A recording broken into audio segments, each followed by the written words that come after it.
c'est tout ce monde que vous avez créé, c'est quelque chose de très neuf, de tout nouveau. Alors il y a ces 5 univers qui sont très complexes, ça fait plein de choses, il y a des montagnes, des campagnes, des pods. Et en lisant tout ça, on se dit, mais où est-ce qu'il prend ces idées? Alors, exemple d'appel, où trouvez-vous vos idées? Alors, je vais vous dire, je triche un peu. Je triche parce qu'en fait, j'ai 2 grandes raisons d'inventer tout ça. C'est que depuis tout petit, vraiment, j'ai ça en moi. C'est-à-dire que je suis convaincu de ce que tout Oscar découvre. C'est vrai, je suis encore aujourd'hui. C'est un peu le problème. Par ailleurs, je crois que quand j'étais très jeune, j'ai beaucoup souffert d'un handicap majeur. Alors moi je me souviens, et je suis sûr que mes parents doivent s'en souvenir aussi, c'est qu'on leur dit oui, ce garçon de bien, il a de bonnes notes, mais vraiment, il a une imagination débordante qui le perdra. J'étais toujours hors sujet en rédaction, donc voilà, vous savez des secrets de ma scolarité aussi. Et je me suis dit, voilà, un jour, il faudra du temps, c'est 30 ans après, ben, c'est la revanche du rêveur. Donc, mais ces univers-là, vraiment, moi, je les avais en moi, je les imaginais, j'avais l'impression que j'avais pas envie qu'il y ait un rein, un foie, une rate, une artère dans le cœur, ça me paraissait pas intéressant. J'avais vraiment envie qu'il y ait tout ça, que ces montagnes, ces océans profonds, ces abus, ces églises, ces complots, ces guerres. Je me souviens, j'étais petit, je décortiquais les insectes, je voulais voir comment c'était à l'intérieur pour en avoir la preuve. Le jour où j'ai voulu passer aux êtres humains, on m'a quand même savamment conseillé d'aller faire médecine. Et que je faisais. Et en médecine, qu'est-ce que vous avez découvert? Là, j'ai découvert, alors on me dit, docteur Anderson, on est désolé. C'est toujours pas ce que vous imaginiez, c'est une machine magnifique, mais c'est une machine quand même. Donc je me suis dit, ben voilà, un jour je l'ai fait. Un jour, ce sera une réalité. J'ai eu la chance, en étant médecin, j'y étais, j'y suis resté, et j'ai eu la chance de me dire, voilà, je vais recevoir beaucoup de monde, et j'ai reçu beaucoup de monde, beaucoup d'adolescents, beaucoup de parents, qui avaient des questions, comme vous vous posez sans doute tous, sur le corps, sur ce qui se passe dedans, pourquoi vous regardez dans l'oreille, docteur, pourquoi vous écoutez nos poumons, qu'est-ce qui se passe? Et puis aussi, c'est un âge où justement, on grandit, le corps change, tout est perturbé, et puis on a des questions à poser, on n'a pas forcément posé la question, à la maison d'ailleurs, et les parents sont bien contents de vous remettre ce petit groupe. Et c'est vraiment ce qui s'est passé, et je me suis dit, voilà, peut-être qu'il y a un monde à recréer, un corps différent, un corps dans lequel on se sent bien, voilà, bien se sentir dans ces univers, c'est bien se sentir dans cet aspect. Et je crois que c'est capital parce que si on ne le fait pas quand on est jeune, ben après, c'était pour ça d'ailleurs que beaucoup d'adultes qui aiment lire maintenant au soir, et je reçois beaucoup de messages d'adultes parce que je crois que c'est des casseroles qu'on peut se traîner toute la vie si on ne répond pas à ces questions. On a besoin d'être bien dans son corps quand on est ado, mais aussi quand on est adulte. Mais c'est drôle que vous mentionnez les adolescents que vous avez rencontrés sans doute médecin à l'hôpital de votre cabinet. Je pense que les questions qui vous ont posées, elles se retrouvent effectivement dans ce 3e thème, parce qu'il y a un thème central qui est l'amour, puisque Oscar est un adolescent maintenant, un jeune adolescent, il découvre les filles, il découvre effectivement toutes ces choses très compliquées, très difficiles à comprendre.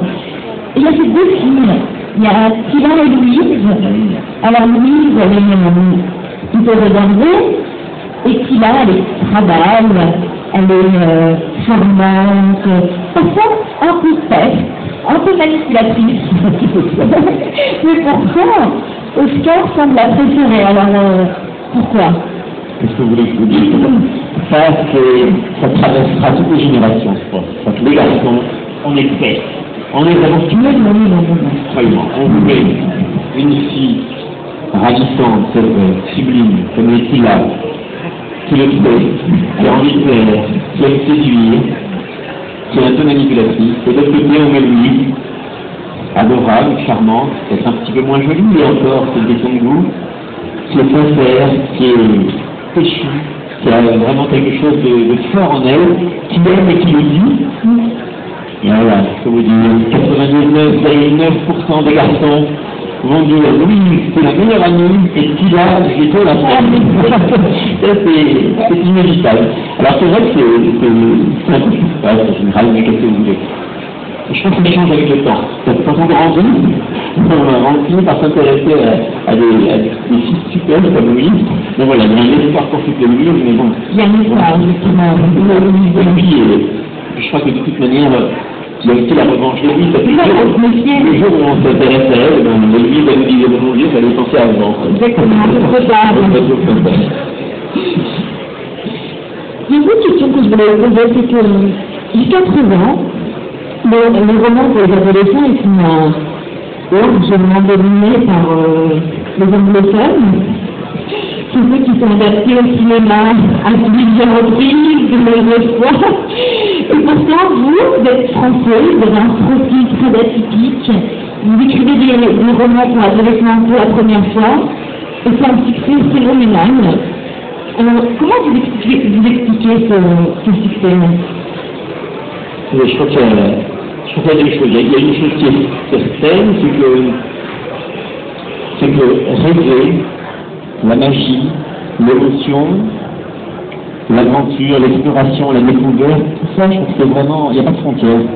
Je crois que dans tous les pays du monde, on aime ça, et il n'y a pas de raison du coup, effectivement. C'est vrai que j'ai moi-même été dépassé par ce qui s'est passé pour Oscar, c'est vrai que, mais je crois que quand, voilà, c'est sorti en Corée, en Italie, ce sont d'autres cultures, mais je crois que ça traverse les cultures, vraiment. Et puis, d'un autre côté, je crois aussi que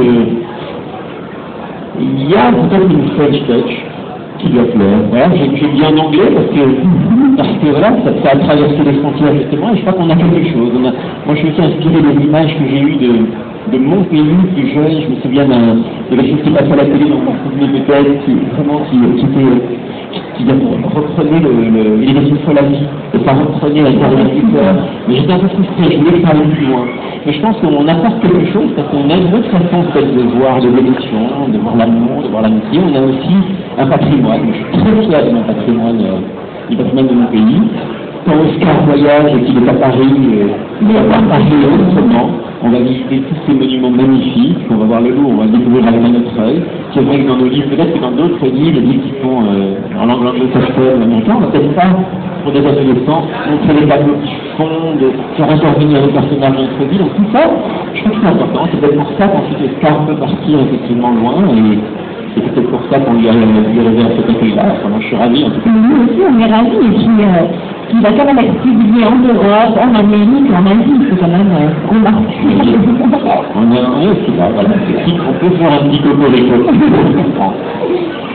Il y a quelque chose qui est intéressant, c'est que les écrivains, ils ont souvent tendance quand même à rester un peu chez eux, à se former dans l'espagnol, à pas trop rencontrer leur lecteur. Et moi, en fait, c'est tout le contraire. Alors, vous avez un slog, donc un slog pour les plus de 25 ans, c'est un mélange de site web et de blog. Et ce slog, en fait, il cartonne. Il y a des commentaires par dizaines chaque jour. Ils sont là exactement, ils font plein d'initiatives, ils ont plein d'idées, ils font des castings. Comment vous expliquer ce besoin Je vais expliquer mon besoin. C'est sûr que moi, je n'ai jamais imaginé l'écriture comme une activité de la vie, rester chez soi. Déjà, quand on a envie d'écrire, que l'on a envie de partager, si on a envie de partager un livre publié, il vous appartient. Quand il est publié, vraiment, quand il sort sur cette magnifique iPad que vous utilisez, il est à vous. Voilà. Et quand ce livre vous appartient, c'est déjà une façon de partager, et moi j'ai envie de voir ce qui se passe de l'autre côté.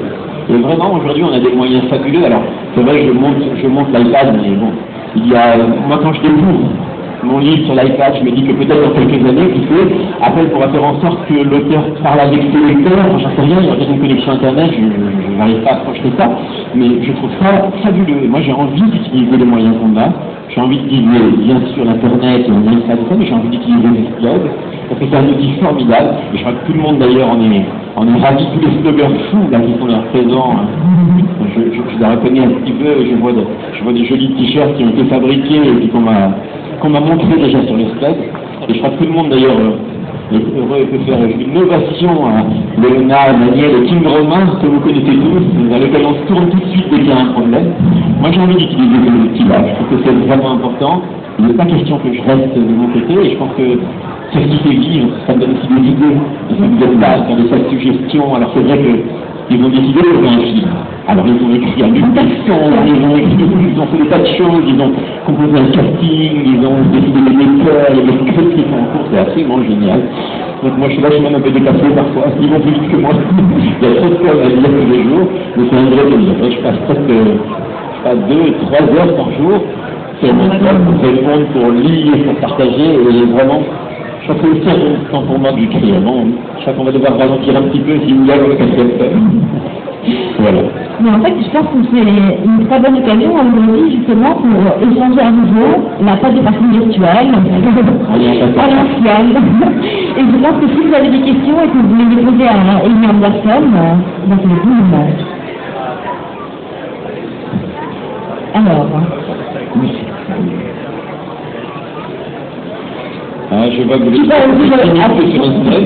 J'avais à peu près 200 questions. Carrel 4, c'est quand? Alors. Le prochain. C'est quand? Ah, quand est-ce que la sortie le prochain Oscar-Film? Alors, je me tourne vers les éditeurs et mon agent pour savoir ce qu'on a le droit de révéler. On va faire des révélations, on va le faire.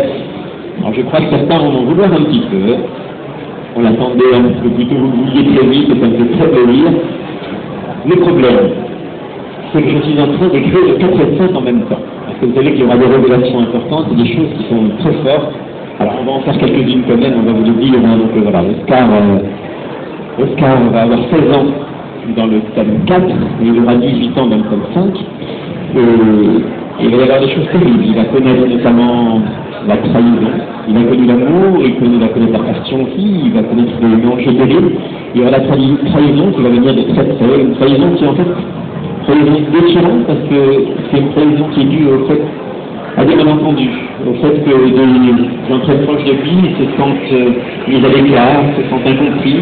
Vous savez ce que c'est d'être adolescent et même adulte, et de ne pas être aimé, d'être mis à l'écart, et pour ça on est capable de faire tout et n'importe quoi, et on va entraîner du coup les autres dans des choses terribles. Donc il va y avoir ça, et il va y avoir des conséquences terribles pour lui, pour l'ordre des Médicus, pour le monde, pour l'humanité, et donc il y a des conséquences terribles aussi qui vont s'enchaîner sur le 5. Donc voilà, ce sont deux livres qui sont très étroitement liés, et pour ces raisons-là, je les écris dans la foulée, et je vais faire maintenant la structure des deux, je suis en plein dedans, j'ai commencé à écrire le 4, donc le 5 suivra, et pour que ça ait une cohérence et tout, donc le tome 4 devrait sortir normalement avant Noël. Voilà, ce sera ça sera pas dans l'été, comme on l'espérait, ce sera voilà, en fin octobre, début novembre, ce sera l'année. Pour compenser, on fera d'autres révélations, on va essayer de pas trop en dire non plus pour pas déplorer, mais on vous fera vivre avec Oscar ces 2 années qui sont en train de se dérouler avant le tome 4. Voilà. Donc il y aura plein de choses qui ne seront peut-être pas dans les livres, mais vous, sur le blog, vous y aurez droit. Alors, est-ce que parmi les Oscar Peak, Boys and Girls, il y en a qui vous répondent de tout le monde? C'est timide. Je vois ça.